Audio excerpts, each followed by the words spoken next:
Hola, ¿qué tal? Soy el doctor Carlos Alexis Pérez, anestesiólogo y ecografista. Vamos a continuar y vamos a hacer la evaluación ecográfica pulmonar de la paciente Giselle Rodríguez, de 22 años. Vamos a comenzar evaluando con el traductor lineal. Debemos comenzar evaluando siempre con el traductor lineal, debido a que queremos ver primero la característica de la pleura. ¿Ok?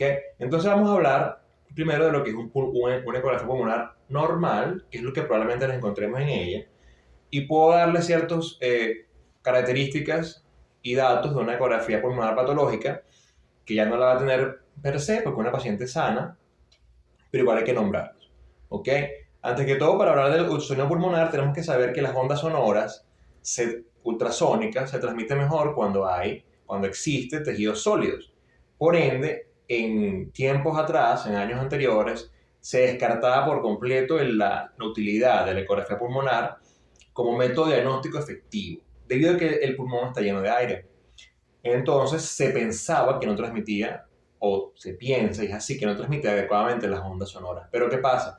Se hicieron unos estudios, el doctor Lichtenstein determinó, digamos, describió a la perfección los artefactos creados por la dispersión de las ondas sonoras en el aire.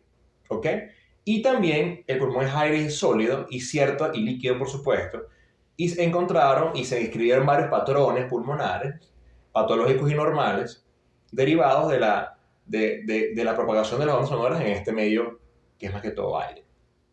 Previamente dicho eso, vamos a comenzar a evaluar el pulmón. Hay patrón anormal y patológico, patrón A, patrón B. El patrón B es patológico en ocasiones, patrón A siempre un patrón normal. Entonces, ¿en qué se basa principalmente la exploración ecográfica pulmonar? En evaluar el tórax en su totalidad. ¿Ok? Tenemos dos tipos de evaluación ecográfica pulmonar. Podemos hablarlo en caso de emergencia, múltiples con los equipos POCUS, como este es el caso. Y podemos evaluar digamos, la anatomía pulmonar en un estado de consulta, en un estado más calmado, en un estado más descriptivo. ¿Ok? Por ende, como tenemos tiempo, vamos a hacer una evaluación un poquito más detallada, más lenta. En todas ellas hay que evaluar todos los cuadrantes pulmonares, anteriores y posteriores. Se describen 6 cuadrantes. ¿Ok? 2 cuadrantes anteriores, cuadrante 1, debajo de la clavícula, con línea medio paraesternal del lado correspondiente, sea derecha o sea izquierda, la línea infraclavicular, y el reborde costal inferior me va a dividir el tórax anterior en cuadrante 1, cuadrante 2. Línea axilar anterior es el límite que me va a determinar la separación entre cuadrante 1, cuadrante 2, cuadrante 3, cuadrante 4. Y cuadrante quinto y sexto están en la parte posterior. Hay literaturas que describen del 1 al 12. Yo prefiero escribirlo personalmente del 1 al 6 bilateral. Me parece más sencillo. Después de terminar los cuadrantes que vamos a evaluar, esto se hace en una evaluación ecográfica pulmonar con tiempo, ¿no? Con calma. En una evaluación ecográfica pulmonar de emergencia, que vamos a hacer al final de este video, este webinar, vamos a hacer una evaluación de protocolo Blue. En una evaluación ecográfica de emergencia nos ubicamos básicamente en 3 cuadrantes, más que todo entre los laterales, porque nos enfocamos en un paciente que no puede moverse, que está en una condición de emergencia, insuficiencia respiratoria aguda, en una condición crítica, no podemos estar sentando al paciente, acostándolo, etc. Entonces, dicho esto, vamos a comenzar a ver qué es el patrón pulmonar normal. ¿Qué traductor vamos a usar? Vamos a usar el traductor lineal, porque queremos ver tejidos cercanos, pleura, long sliding, que es deslizamiento pulmonar. Es uno de los nortes del estudio ecográfico pulmonar, es el deslizamiento pulmonar. Vamos a usar el traductor convexo para determinar el movimiento diafragmático, la cúpula diafragmática, única y exclusivamente para eso. Por supuesto, pacientes con un panículo adiposo importante, obeso, un tejido muscular muy grueso, hay que usar el traductor convexo. Claro, va a perderse un poco de detalle de la pleura, pero hay que individualizar el caso a la visualización que sea más óptima para poder determinar el diagnóstico. Por ejemplo, queremos ver una neumonía, vemos parte de neumonía con traductor lineal, estamos obligados a buscar el traductor convexo para ver qué tanto es la consolidación, ¿ok? En neumonía se ve mucho mejor cuando usamos un traductor convexo, porque ya sabemos que el traductor convexo con menos frecuencia penetra más tejidos, menos detalle pero más penetración, traductor lineal más detalle, menos penetración. En resumen. Entonces vamos a comenzar hablando de tórax. Yo siempre comienzo, y se sugiere en la literatura, comenzar en la parte anterior. ¿Ok? Vamos a comenzar en la parte anterior. El traductor puede estar colocado de forma longitudinal del paciente o en forma transversal. Aquí estamos colocando el traductor en forma longitudinal. ¿Qué buscamos en la colocación del traductor en forma longitudinal? Buscando el signo del avestruz. El signo del avestruz simplemente es el signo que me va a determinar la presencia de los dos arcos costales que dan una sombra acústica. Y dentro de este ilimitado vamos a ver el long sliding o el deslizamiento pulmonar y vamos a ver las líneas A, que son las líneas horizontales que se encuentran determinadas como líneas normales. Reverberaciones, restringencias de la pleura, horizontal. Están casi siempre ubicadas a un margen equidistante una de otra, ¿ok? Y la pleura se va a ver restringente a los movimientos respiratorios. Pues vamos a ver un poquito los parámetros ecográficos para tener más detalle de la pleura. Disminuir un poquito las ganancias. Y vamos a ver cómo la pleura se mueve, se moviliza a cada respiración. ¿Ok? Inclusive en los equipos que utilizamos en MDIESP podemos cambiar los parámetros y los presets para trabajar mejor. ¿Ok? En este preset de partes pequeñas o pequeñas partes me gusta más trabajar con más ganancia y puedo ver el long sliding o el descenso pulmonar con mejor efectividad. Se ve un poquito más nítido, más suave, por decirlo así. Entonces, al ver el long sliding, vemos el signo del avestruz, que son estas dos ojos del avestruz, que son los arcos costales. Vemos el descenso pulmonar. Respira profundo, por favor. La pleura se está deslizando, ¿ok? Entonces, aquí vamos a ver que se desliza la pleura y vemos líneas horizontales, líneas A. Siempre líneas horizontales, línea A, siempre es normal. Están equidistantes una de otra, son como un espejo, una reverberación, una repetición de la pleura. Podemos encontrar líneas B, patrón B, no más de 3 en número por cada campo explorado y que estén separadas de más de 3 milímetros. ¿Okay? Cuando vemos el espacio intercostal o vemos la evaluación pulmonar, lo hacemos con el traductor en posición transversa, pues estamos metidos en este espacio intercostal, valga la redundancia, y no vamos a ver arcos costales, vamos a ver simplemente pleura. En todo lo que, digamos, avanzamos, vamos a ver simplemente pleura. Está muy bien. Estamos presentes en una ecografía pulmonar normal, tenemos líneas A, ni siquiera tenemos líneas B. Okay, las líneas B se pueden ver quizás más normales, menos de 3 o hasta 3, en áreas laterales o declive. Pues la línea B me está hablando de que hay cierto grado de líquido intersticial. Entonces, obviamente, recordando las zonas de West y la parte de fisiología pulmonar, sabemos que las partes apicales son más aireadas que perfundidas, las partes basales más perfundidas que ventiladas. Entonces, en las partes basales y anterobasales y retrobasales o laterales, vamos a encontrar allí más líneas B, pero que pueden ser normales cuando son hasta 3. Y si en 3 no pasa nada, pero se van a ver más que todo en las áreas basales laterales. ¿Por qué no sea anterior? Por las zonas de West. Entonces, después de evaluar digamos, la parte anterior del pulmón, debemos seguir al siguiente cuadrante. En el caso de este paciente, es una dama. Las damas tienen el tejido mamario pretorácico. Entonces, este tejido mamario puede en ocasiones dificultarnos llegar hasta la pleura.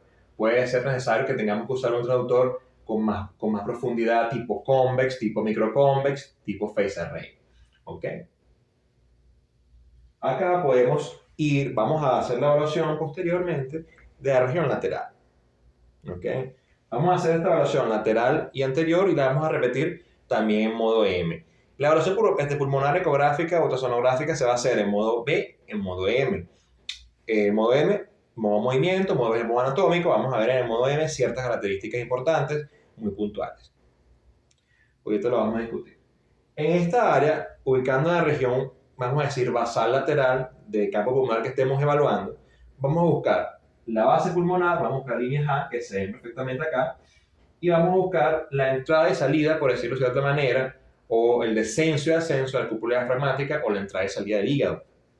Entonces, vamos a hacer paciente que respira profundo por favor, sostén la respiración y vamos a encontrar, que vamos a observar, fíjense que acá se ve líneas B, lo van a ver en la captura de pantalla, se van a ver líneas B, fíjate que veo una sola, veo 2, respira, no veo más de 2, eso quiere decir que es un pulmón normal, pero como les expliqué anteriormente, las líneas B se van a ver en la parte basal por las zonas de West, zonas que están más perfundidas que ventiladas. ¿Por qué digo que respire profundo? Porque estamos en contacto íntimo con el hígado. Entonces aquí vamos a mirar hígado pulmón, y aquí vamos a evaluar también la movilidad diafragmática, pero este punto lo vamos a tocar un poquito más adelante. Vamos a evaluar el engrosamiento diafragmático, en este caso. Pero entonces, respira profundo nuevamente y sostén la respiración. El pulmón básicamente va a entrar en nuestro campo de visión. Y vamos a estar viendo líneas A. Podemos encontrar una línea B, como lo vimos hace un momento, aquí dos líneas B. Pero es normal, respira, porque es un pulmón normal, es normal que se encuentre en esa área, está en declive, está acostada. Simplemente es la gravedad. ¿Ok? Vamos a irnos anterior para evaluar entonces, para que vean cómo se ve en modo M. ¿Por qué es tan importante evaluar anterior, basal, lateral? Porque anterior buscamos aire, neumotórax. Basal, lateral buscamos consolidaciones o líquido, porque todo lo declive baja. Aquí vamos a volver nuevamente al signo del avestruz, tranquilamente, y vamos a ubicar el transductor en modo M. En modo M vamos a ver el signo de arena de playa, orilla de arena y mar, orilla de playa, en la que vemos líneas bastante delgadas, unas con otras unidas, que representan los tejidos blandos prepleurales, línea refringente que se ve debajo de esta, que es la línea pleural, y lo demás que se ve oscuro son simplemente pulmón, líneas A en el modo M, que no se llama líneas A, pero es una muestra de lineal. Esto es un modo M normal, ¿ok? Cuando hay neumotórax, podemos visualizar que se ve única y exclusivamente las formaciones lineales que representan los tejidos blandos prepleurales.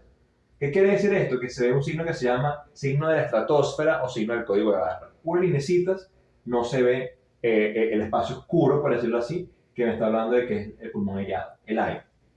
No se ve. Podemos hacer también el modo M en la parte basal. No va a haber ningún tipo de cambio en pulmón normal. En la parte basal también aplica el uso del traductor en posición paralela o perpendicular a los arcos costales. Recordemos que los arcos costales en este punto del tórax no están totalmente horizontales, tienen un arqueo, tienen una dirección diagonal. Entonces, para ver el arco costal diagonal o para ver el signo, vamos a decir perpendicular, nosotros nos colocamos perpendicular al arco costal. ¿Ok? Y ubicamos aquí de igual manera, modo M, y vamos a ver signo de arena de playa. Tranquilamente. C líneas B, menos de 3, pero es normal. ¿Ok? Aquí estamos viendo inclusive 4 líneas B, 5 líneas B. ¿Ok? Es probable que haya cierto grado de congestión pulmonar dada por un patrón gripal reciente. No sé ni siquiera la quinta línea B. Sin embargo, sí podemos visualizar que están bien separadas. No es nada de que asustarse. ¿Ok? Chévere. Acá podemos nuevamente, o lo que nos faltaría para evaluar sería la región dorsal. ¿Qué particular tiene la región dorsal? Evaluar diafragma en región dorsal, y vamos a evaluar también modo B, modo M, long sliding y patrón que esté presente en ese momento. ¿Ok? Vamos a sentarnos. Continuando con la evaluación torácica, ultrasonográfica, pulmonar, vamos a evaluar la región posterior del tórax. ¿Dónde hablamos del tórax posterior? Entre la escápula y la columna. ¿Ok? Porque no nos podemos colocar encima de la escápula. Buscamos lo mismo, el signo del avestruz, y buscamos las líneas A. ¿Ok? Acá vemos avestruz, vemos long sliding. Perfectamente podemos decir que estamos enfrente de un pulmón normal. Hay pacientes que tienen mayor tejido muscular, como ella tiene un tejido muscular importante, nos hace ver la pleura un poquito más profunda de lo que queremos, pero tiene un tejido muscular en la espalda importante. Fíjense que se ve en la imagen que no es grasa, es tejido muscular. Y vamos a evaluar la parte basal. Vamos a evaluar en traductor perpendicular a los arcos costales, o nos podemos, como digo yo, introducir el transductor dentro de un arco costal y quedar con la imagen perfecta. Aquí estamos viendo entre el peritoneo, entre el abdomen y tórax, vamos a adelantar un poquito más, y estamos en tórax únicamente. Fíjense cómo se ve horizontalmente el long sliding perfectamente, y líneas A. Si hay líneas B, sí, se ven menos de 3 y bien separadas, no hay ningún tipo de problema allí. Este es para culminar el cuadrante quinto, cuadrante sexto de la evaluación pulmonar. Ok, ahora continuando con la evaluación pulmonar, ultrasonográfica, vamos a evaluar el diafragma, es la parte final. Ok, ¿por qué hay que evaluar el diafragma? Porque hay que ver la indemnidad del diafragma respecto a la fuerza que tiene para ventilar al paciente. Sabemos que el diafragma es el músculo, digamos, principal procurador, promotor de la respiración. Entonces, es útil en casos de ventilación mecánica prolongada, en casos de sospecha de parálisis diafragmática. Vamos a hablar del diafragma en dos formas, con dos transductores sí o sí. Transductor lineal para evaluar engrosamiento diafragmático en el punto diafragmático, en línea axilar media, con octava espacio intercostal, esto es bilateral. Podemos ver el engrosamiento diafragmático en la inspiración. El músculo se contrae, se engruesa en la inspiración, se relaja en la expiración. Vamos a evaluar el grosor del diafragma, lo vamos a medir en inspiración y lo vamos a medir en máxima inspiración sostenida. Ok, sacamos una regla de 3 y tiene que tener un engrosamiento mayor al 25-30%. Si esto es así, es un diafragma que está indemne en su función muscular. Después vamos a buscar el transductor convexo y vamos a evaluar la movilidad de la cúpula diafragmática en relación al hígado en el hipocondrio derecho o en relación al vaso hipocondrio izquierdo. Vamos a hablar del hipocondrio derecho porque estamos hablando del lado derecho. Y vamos a ver qué tanto se mueve el diafragma, cuánto desciende en la inspiración. Tiene que ser un descenso mayor de 3 centímetros en hombres, 2,5 centímetros en mujeres. Vamos entonces a comenzar con el engrosamiento diafragmático. Ubicamos el diafragma en esta, vamos a decir, en esta frontera entre hígado, como estamos viendo en la pantalla claramente, y pulmón hacia arriba. ¿Qué es pulmón? Lo brillante que es la pleura, que es hígado, lo oscuro. Y aquí estamos viendo el diafragma. Tenemos que usar un poquito más de zoom. Hay unos colegas que les gusta trabajar con mucho aumento. Yo realmente no soy particular del aumento, pero es cuestión de gusto. Pero aquí estamos viendo el diafragma y le vamos a pedir al paciente que bote todo el aire. Bota todo el aire. Aquí vamos a colocar la pantalla en freeze. Le decimos que respire normal, porque nos vamos a tomar el tiempo ¿para qué? Para medir. ¿Ok?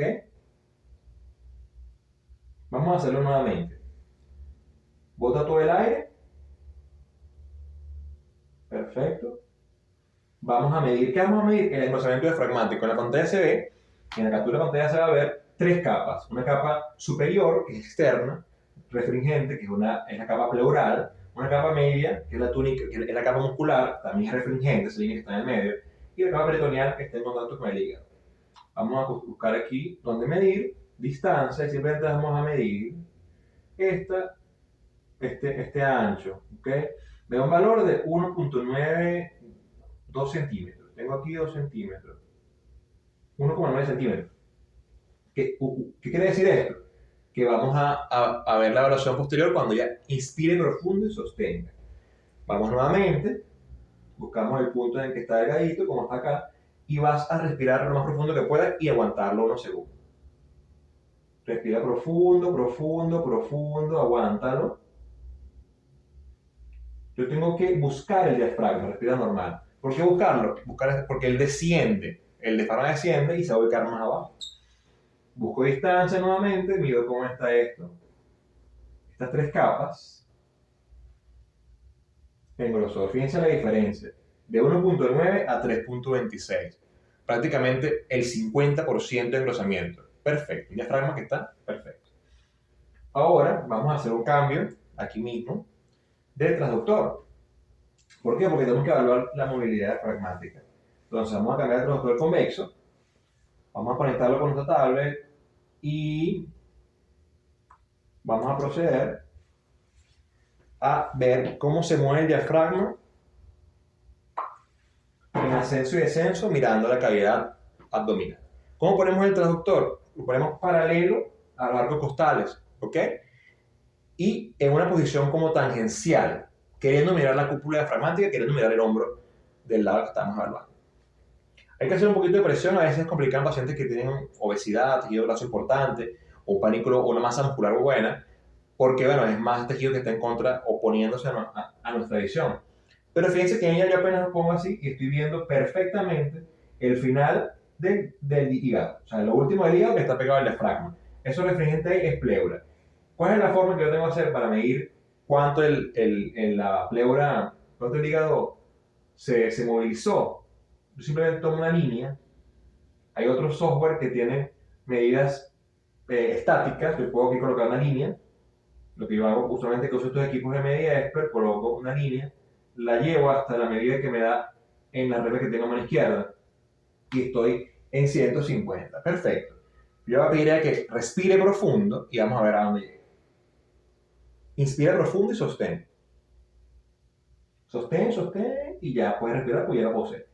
Otra línea, tranquilamente, distancia, desde la cúpula refringente hasta la pared y fíjense, 40 milímetros, 4 centímetros. ¿Qué quiere decir? Una movilidad diafragmática perfecta. Más de 2 centímetros, más de 2,5 centímetros de mujer está normal. Eso quiere decir que un diafragma indemne. Un paciente en el cual no tenga capacidad o tenga un diafragma lesionado, alterado muscularmente, neuromuscularmente, por intubación prolongada, parálisis diafragmática por lesión de nervio frénico, etc., esto no se va a ver así. ¿Qué más podemos hacer aquí? Podemos hacer una evaluación en modo M, que la vamos a hacer a continuación. Vamos a ver cómo se mueve el diafragma en modo M y vamos a hacer el sniff test. El sniff test es decirle al paciente que respire como que estuviese aspirando, sniffando, brevemente, como que tuviese alergia, este movimiento, y eso causa contracciones del diafragma que tienen que verse siempre hacia el margen positivo.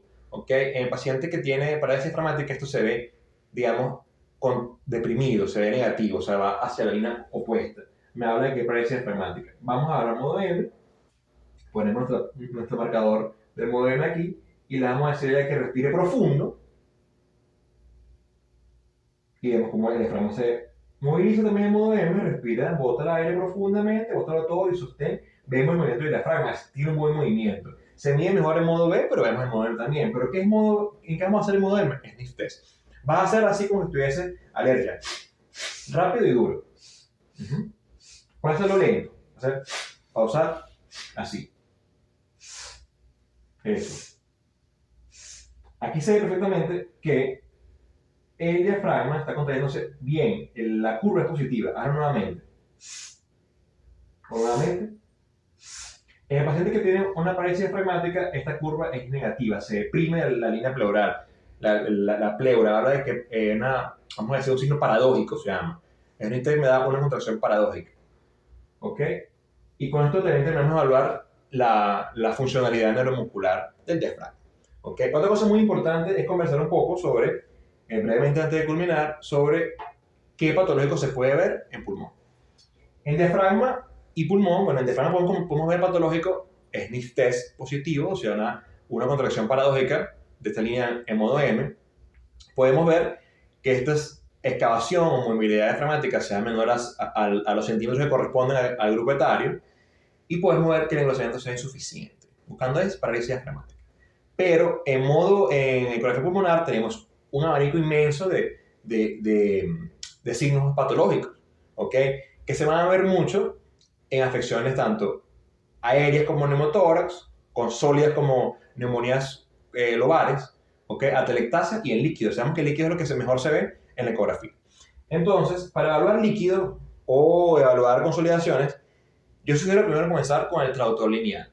¿Por qué? Porque el traductor lineal me va a dar una evaluación bien detallada de la pleura. Entonces, al ver la pleura la vamos a ver como algo refringente que se mueve, pero si la vemos que no se mueve, que no hace el long sliding, ya sabemos que es patológico. Y si encontramos el signo el punto en el cual el long sliding pasa de estar ausente a estar presente, se llama punto pulmonar. Es signo patognomónico ecográfico de neumotórax. Es el punto en que se despegan las pleuras.